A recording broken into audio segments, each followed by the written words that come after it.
We're Hasani and Danielle Pettiford, and we're a real couple with real problems who almost called it quits. I was very frustrated. I became very disconnected, very jaded and cold. We have 4 children, going on 20 years of marriage, and we practice what we preach. Our mission, to change the way couples relate to one another and teach them the skills needed to improve the quality of their relationships. This is the Couples Academy Show. Well, welcome everyone to the Couples Academy Show. My name is Hasani. Good to have each and every one of you here with us. Listen, we appreciate the fact that you tune in from all over the world, no matter what part of the country or the hemisphere you may be in. You're a part of the community, and we want to honor you. This is the place where people hang out to talk about love, life, and relationships. We're going to start something new. We're talking about rebuilding trust after infidelity. This is one of the hot topics that we can't really exhaust enough, because this is where so many people find themselves in a space of, I'm not sure. I don't know how to begin to regain this thing. As we say all the time, a signature statement is that trust is lost in buckets and gained in drops. So how do I begin to regain the drops? What are the steps that we have to go through? How do we make this thing happen? And that's what we're going to talk about today. But listen, guys, before we get started, listen, we have a new series of shows that we've been announcing, and some of them have been coming on. I just want to give you a quick opportunity, if you're new to the channel, if you're new to Couples Academy, to know a full spectrum of what it is that we do. So watch this quick video and we'll be right back.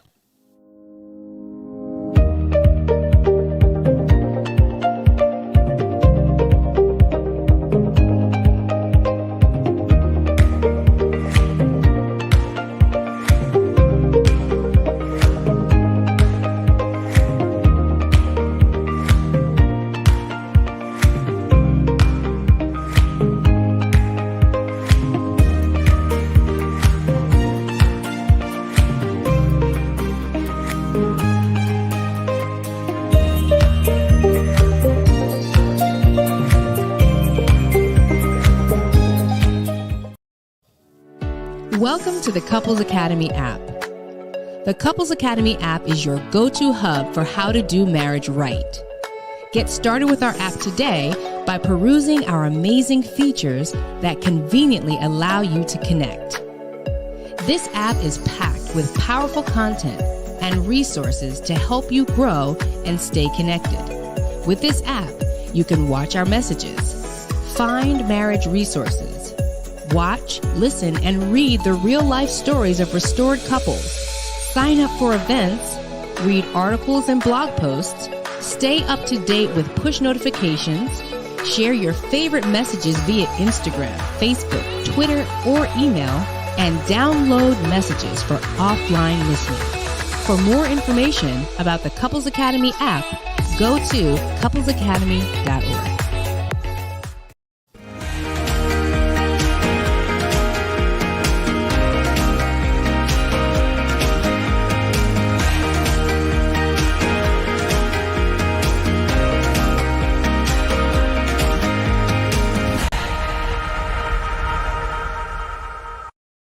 All right, guys, we're back. You're watching, once again, the Couples Academy Show. We're going to dive right into this conversation because many of the couples that we work with are in the thick of it. They're in this battle to trust. And let me just say, when you watch these videos, right, we're giving you a dose. We're giving you a piece of a pie. And in order for you to get through this process, you need every single piece, every single component, every single step. And so, listen, we do encourage, if you're watching us, to subscribe, because on our channel, on our YouTube channel, we have over 700 videos that can speak to your situation. Now, the challenge is, if you're consuming and consuming and consuming, it's all great information, but possibly you're taking the appropriate steps in the wrong order. And that's why things aren't working the way you want them to work. And this is why we encourage you to pick up the phone and reach out to us, and let's set up a discovery call and figure out how we can serve you so that we can take your relationship to the next level. So go ahead and do that, couplesacademy.org. We would love to communicate with you and to be a part of your journey. And so the reason why I bringing up, particular steps that we need to take and taking them in the appropriate order is simply because of this reality. Forgiveness is the prerequisite to building trust.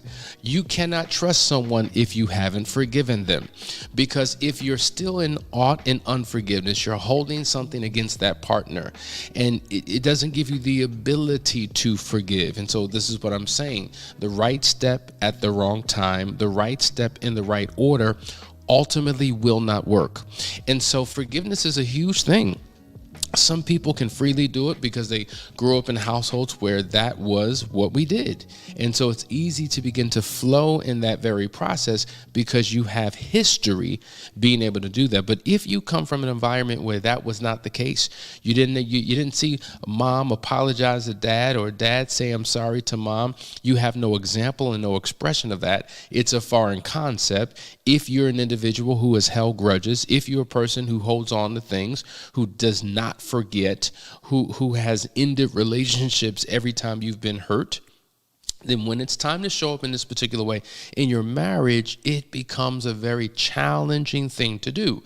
And so we can't even talk about trust yet until we really have embraced full forgiveness. Now, I will say this. Forgiveness is more than a decision. It is a posture. It is a disposition. It is an attitude. It is the way that you show up every single day to life. Just as God gives new mercies every single day, is the same posture and disposition that we should have towards our spouse. And so we're not saying put yourself in a position to always have to forgive the same thing again and again and again and again and again. So if a person continues to be unfaithful or continues to betray you, just forgive and move on. That's not what we're saying.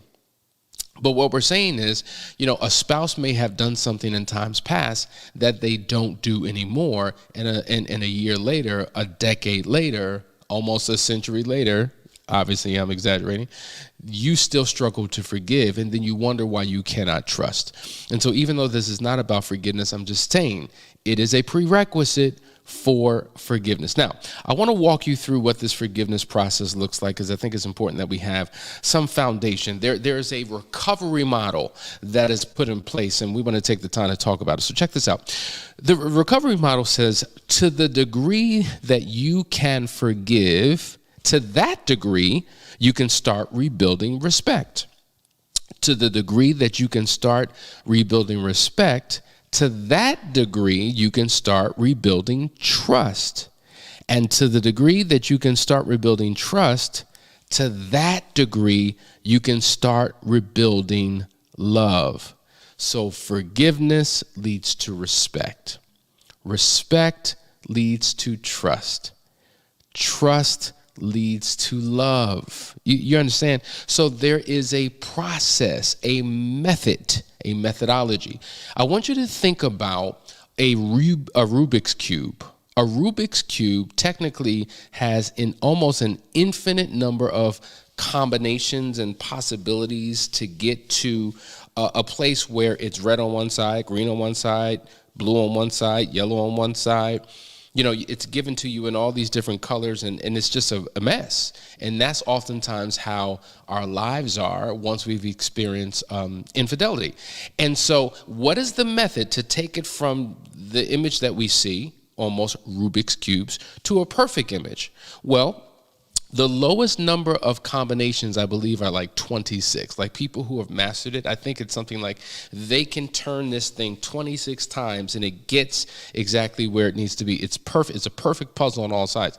And so likewise, when you're going through the recovery process, oftentimes when you're doing it your own way, you're just watching a book, you're just reading an article, you're just we don't need anybody, we can figure it out on our own. There's like this incalculable number of steps that you take, and they're missteps. And you're learning through trial and error what doesn't work, and you still haven't learned what has worked. And so what I'm trying to tell you is you can't get to genuine love, and you can't truly trust until certain things are in place. And so that is the model, okay? But let's go a little bit deeper, because what we want to talk about are the 4 rules, if you will, the 4 rules of trust building. And I want you to take your pad and pen.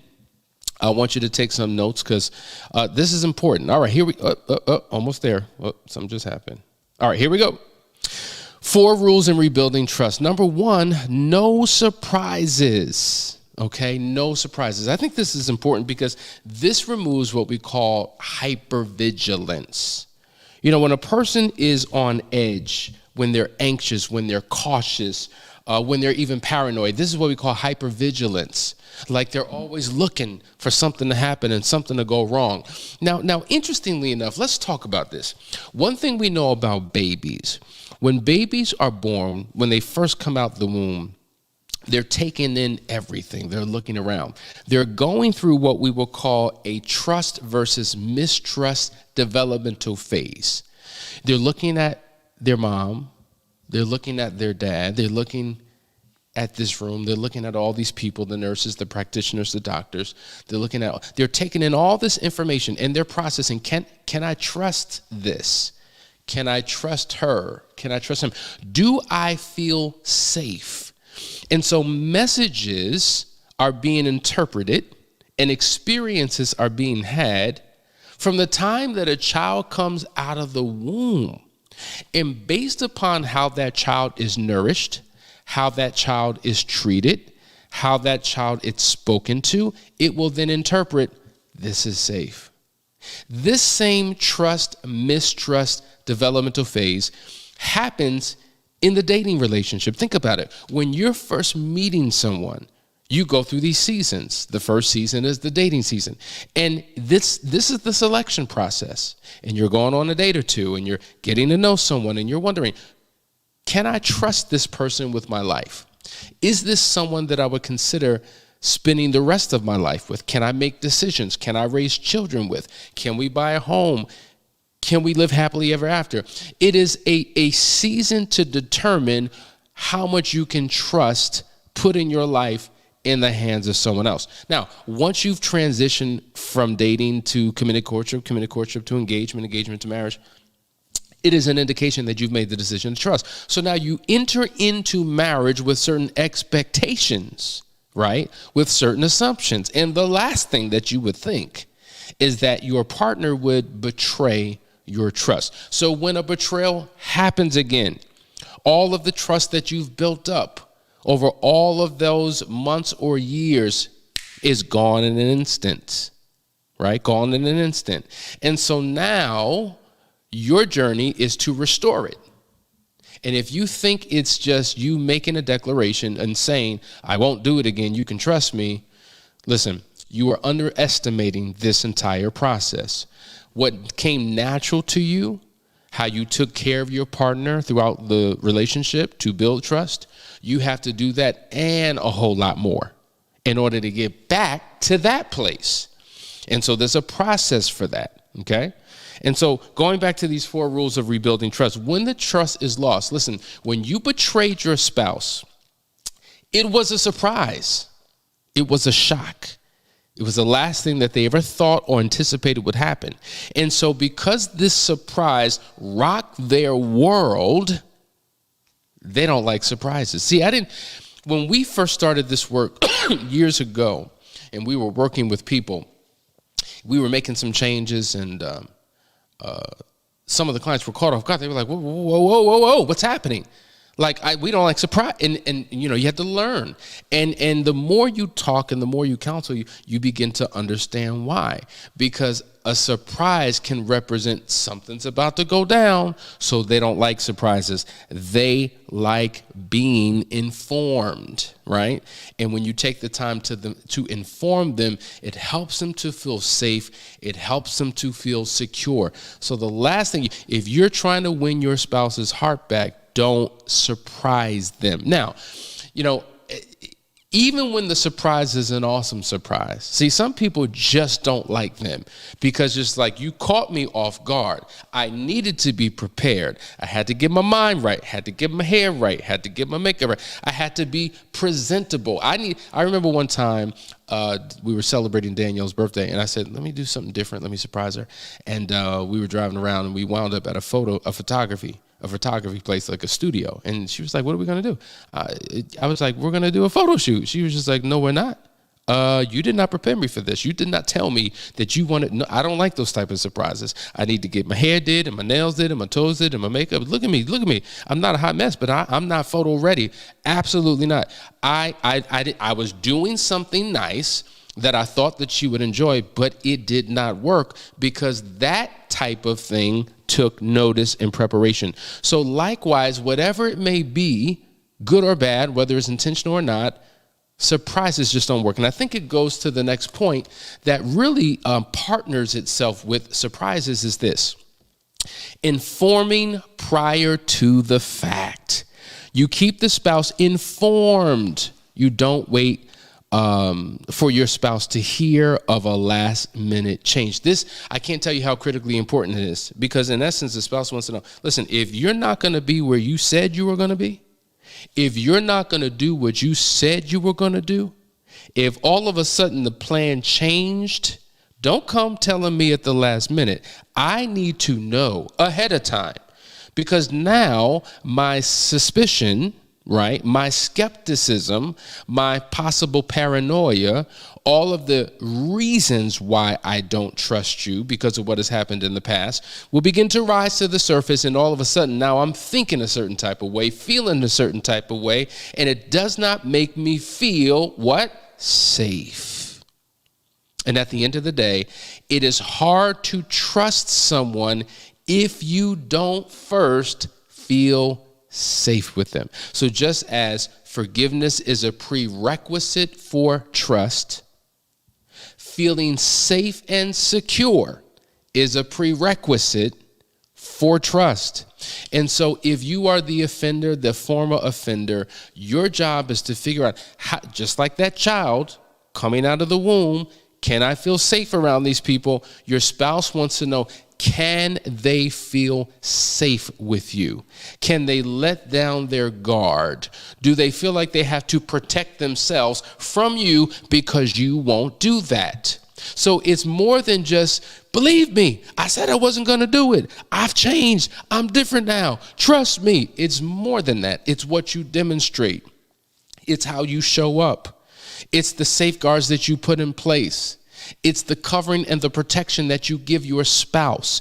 Doing those things consistently enough will begin to rebuild their trust and turn things around. And I'm telling you folks, this works. And this is why we say trust is lost in buckets and gained in drops, because it takes time. Because doing the right thing one time is not enough. So you did the right thing and now you want a trophy? You want a cookie? You want a plaque? You want to be celebrated for doing what you were supposed to do? But then you did it once, but you haven't done it again. Where you been at? It's been a long time. Where is the consistency?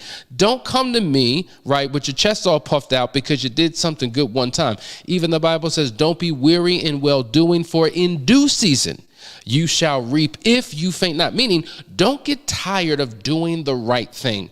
Doing the right thing once is not the principle. It's doing the right thing again and again and again and again and again. And you're doing it long enough and not getting tired, not getting frustrated, not saying, how long am I going to have to do this? When is all this whole thing going to turn around? I can't do this no more. No, it's the new norm for you. You're doing it again and again and again and again and again, and not getting weary in doing the right thing, because in due season. And when you're sowing seeds into the ground, you can't sow a seed into the ground and then expect to harvest the next day.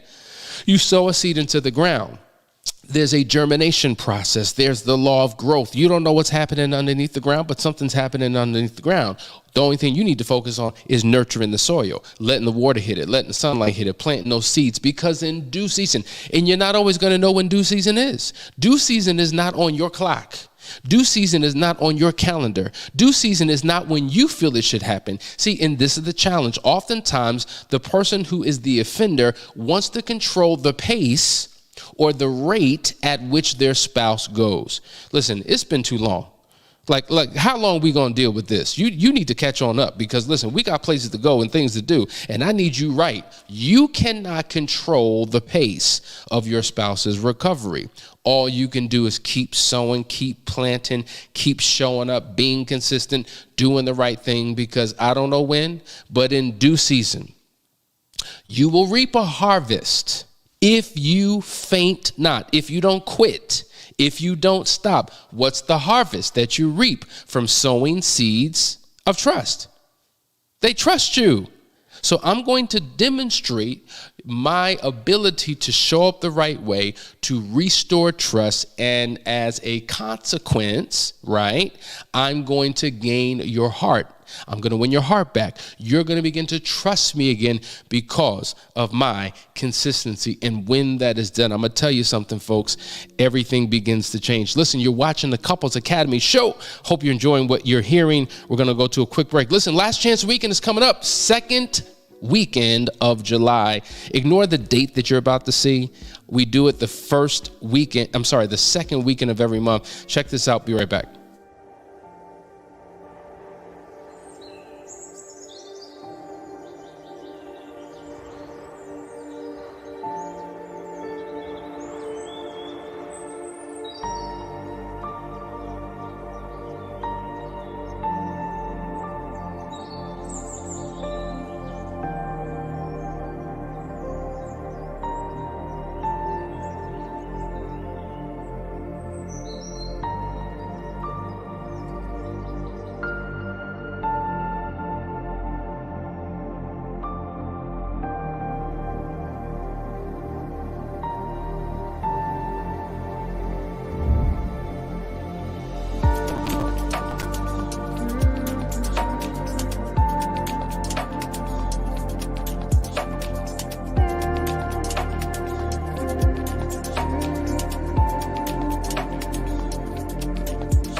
Hey guys, welcome back to the Couples Academy show. We're talking about rebuilding trust after infidelity. I want to go over here to Jay. Jay says, going through this right now, and I don't know how to trust her and move on from the affair.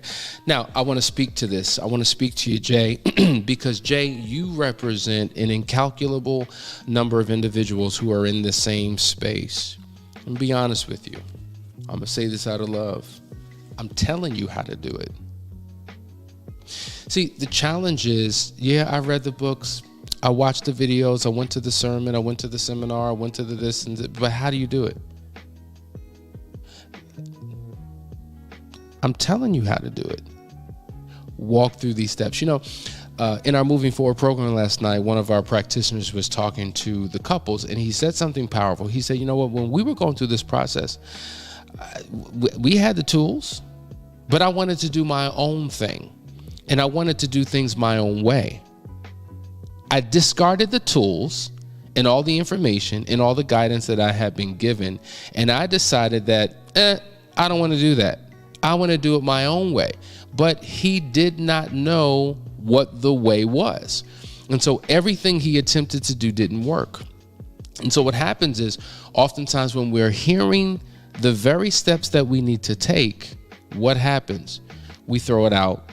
We justify why that may be good for other people, but not for us. My situation's different. Nobody understands what I'm going through. If they only knew how bad. And so here's the challenge. It's a head game. You know, as they say, your greatest enemy is in me. There's a battle going on. There's these voices that are speaking to you, and you're vacillating back and forth as to what you should do. And so how do you forgive? How can you move on? How could you trust?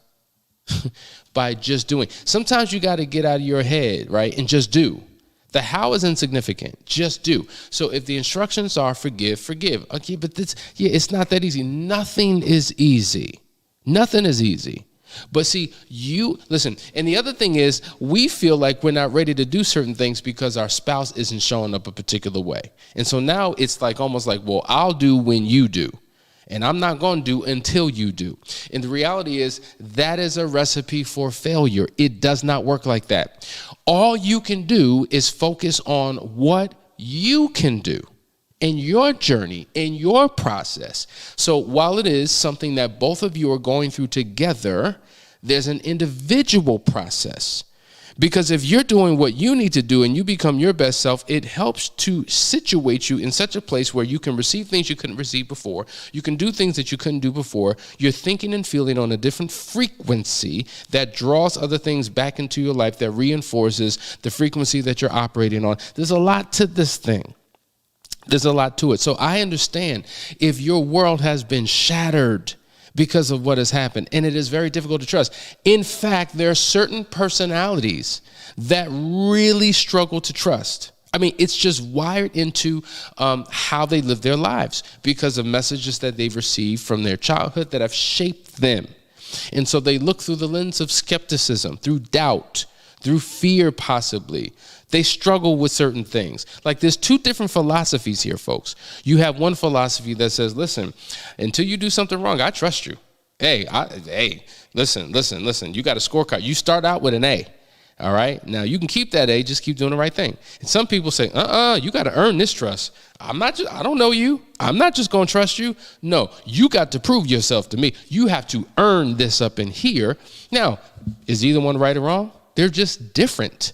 And based upon understanding who you are and who your spouse is, really gives you insight into the process or methodology that is going to take you to get to the other side. What's on the other side? Genuine trust. Genuine trust. All right. So these are the steps that you need to take. Let's go a little bit further. We were talking about these rules to restore trust. Let's go to the next one. Keeping your word. You are where you say you will be, doing what you say you will do, and keeping deadlines no matter how simple. Now, this is a huge thing because I think a lot of people just say stuff, not even with the bad intentions. We make commitments. We say we're going to do things. We agree to this, we agree to that, and we're so loose with our words. And it's not like I'm lying, like I'm saying something that I know that I'm not going to do. I'm just lying to you. But oftentimes, because we don't honor what we say, it is certainly interpreted as you are lying. You're not consistent. You have no integrity. I can't trust you. And so that's why you have to really be careful with the words that you speak, and your word has to be bond.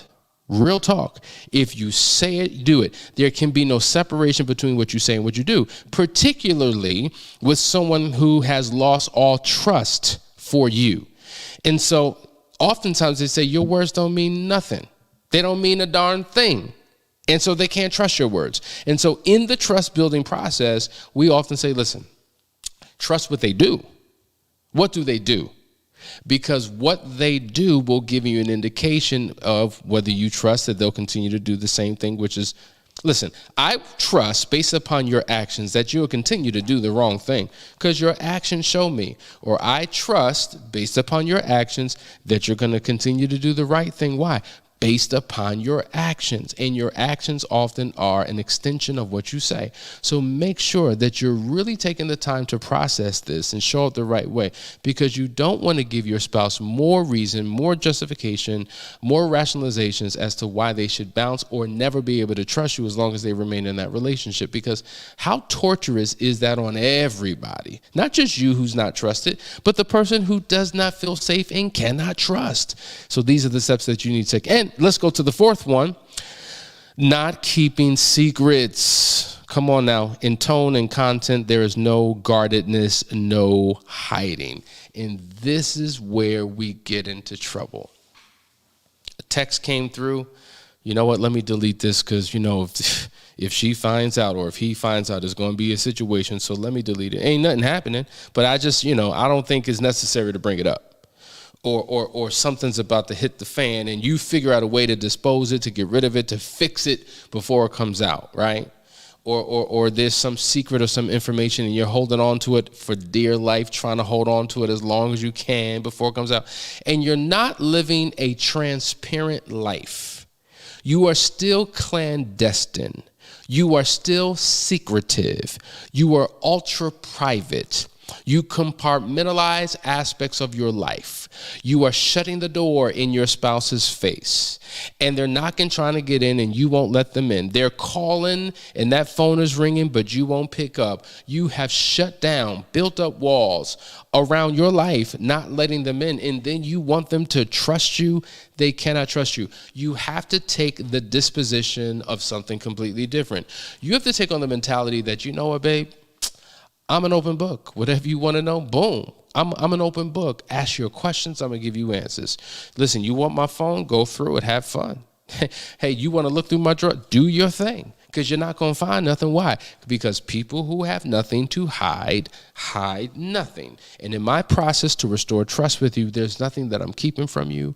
I'm going to live a complete open life to you. There's no secrets. There's none of that going on. I'm going to share with you every aspect of my life, and I'm going to share things that, I'm going to overshare until you tell me not to share, because what I need to do, I realize there's such a deficit here. I have to overcompensate for that deficit by showing up the right way. And that's what I'm going to do. And these are the things that we must begin to do to rebuild trust. Now, we're just getting started, folks.